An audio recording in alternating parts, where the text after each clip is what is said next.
செய்திகள். கோடைக்காலம் முன்னிட்டு தூத்துக்குடி தாம்பரம் இடையே சிறப்பு ரயில்கள் இயக்கப்படுகின்றன. தமிழகத்தில் இன்று 12 இடங்களில் 100 டிகிரி ஃபாரன்ஹீட்டை தாண்டி வெப்பம் பதிவாகியுள்ளது. மத்திய அரசு ஊழியர்களுக்கான அகவிலைப்படி 2% உயர்வு. மகளிர் இடஒதுக்கீடு மசோதாவுக்கு எதிராக பார்லியில் ஓட்டு போட்ட திமுகவுக்கு எதிரான ஹேஷ்டாகை சமூக வலைதளத்தில் பாரதிய ஜனதா கட்சி மற்றும் அதன் கூட்டணி கட்சியினர் ட்ரெண்ட் செய்து வருகின்றனர். விரிவான செய்திகள். தூத்துக்குடியில் இருந்து தாம்பரம் செல்லும் வாராந்திர சிறப்பு ரயில் வண்டி வருகின்ற ஏப்ரல் 22 மற்றும் 27 ஆகிய தேதிகளில் தூத்துக்குடியில் இருந்து இரவு 11:30 மணிக்கு புறப்பட்டு அடுத்த நாள் மதியம் 12:30 மணிக்கு தாம்பரம் வந்தடையும். மறுமார்க்கத்தில் தாம்பரத்தில் இருந்து தூத்துக்குடி செல்லும் வாராந்திர சிறப்பு ரயில் வண்டி வருகின்ற ஏப்ரல் 21 மற்றும் 28 ஆகிய தேதிகளில் தாம்பரத்தில் இருந்து மாலை 3:30 மணிக்கு புறப்பட்டு அடுத்த நாள் காலை 4:30 மணிக்கு தூத்துக்குடி வந்து சேரும் எனவும் இந்த சிறப்பு ரயில்களுக்கான முன்பதிவு தொடங்கிவிட்டது என்றும் தெரிவிக்கப்பட்டுள்ளது.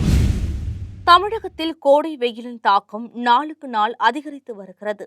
பகல் நேரங்களில் மக்கள் வெளியே நடமாட முடியாத அளவுக்கு வெப்பம் வாட்டி வருகிறது. இந்நிலையில் தமிழகத்தின் இன்று 12 இடங்களில் 100 டிகிரி ஃபாரன்ஹீட்டை தாண்டி வெப்பம் பதிவாகியுள்ளது. இதில் அதிகபட்சமாக கரூர் பரமத்தியில் 106.7 டிகிரி அளவுக்கு வெயில் கொளுத்தியது. சென்னை வானிலை ஆய்வு மையம் வெளியிட்ட தகவலின்படி தமிழகத்தில் இன்று 100 டிகிரி ஃபாரன்ஹீட்டை தாண்டி வெப்பம் பதிவாகியுள்ளது. வெப்பத்தில் இருந்து தங்களை தற்காத்துக் கொள்ள மக்கள் இளநீர், குளிர்பான கடைகளை நாடி வருகின்றனர். டெல்லியில் பிரதமர் மோடி தலைமையில் நடந்த மத்திய அமைச்சரவை கூட்டம் நடைபெற்றது.